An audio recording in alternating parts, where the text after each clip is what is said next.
Family drama in ancient texts usually feels distant and hard to relate to. But what if I told you the book of Genesis contains a story that reads like a modern reality show, complete with jealous sisters, stolen property, and a manipulative father in law who keeps moving the goalposts? That's fascinating. And we're talking about real people whose actions shaped the future of an entire nation. How did all this drama actually play out? Well, at the center we have Jacob, who ends up married to two sisters, Rachel and Leah. Rachel is the one he loves, but she can't have children, while Leah keeps having baby after baby. The cultural pressure around fertility was intense back then. You know what's really interesting about this situation? These weren't just personal family issues. The sons born from this complicated arrangement eventually became the 12 tribes of Israel. Exactly. And things get even messier when both sisters start giving their servants to Jacob as surrogate mothers. They're literally treating their husband like a piece of property, bargaining over who gets to sleep with him on which night. Hmm. And there's that bizarre situation with the mandrakes, too. Rachel actually trades her night with Jacob to Leah in exchange for these fertility plants. The desperation is palpable. Speaking of desperate measures, let's talk about Jacob's father in law, Laban. This guy changes Jacob's wages 10 times over 20 years, constantly trying to cheat him out of his fair share. Well, that must have been incredibly frustrating for Jacob. How did he manage to build any wealth under those circumstances? So here's where it gets interesting. Jacob develops this elaborate breeding program with the spotted and speckled sheep. Whether it worked through divine intervention or ancient animal husbandry knowledge, the text tells us he became exceedingly prosperous. That's such a powerful detail. Despite all the obstacles and manipulation, God's blessing still came through.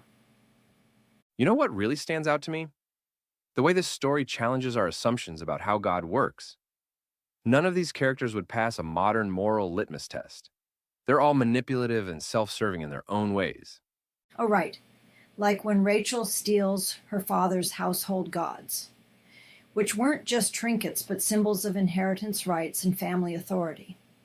And yet, and this is the mind-blowing part, God uses this messy situation to build the nation of Israel. Through all the deception and family drama, his purposes still prevail. That really speaks to how God often works through imperfect circumstances and people, doesn't it? Absolutely fascinating. And consider the timing too. Jacob spends 20 years working for Laban, dealing with unfair treatment and family drama. That's a long time to wait for God's promises to unfold. The resolution is pretty dramatic, too. Jacob finally sneaking away with his wives, children, and flocks, while Laban is busy shearing sheep. Right, and when Laban catches up to them, we get this incredible confrontation where Jacob finally stands up and lists 20 years' worth of grievances, working through heat and cold, losing sleep, having his wages changed repeatedly.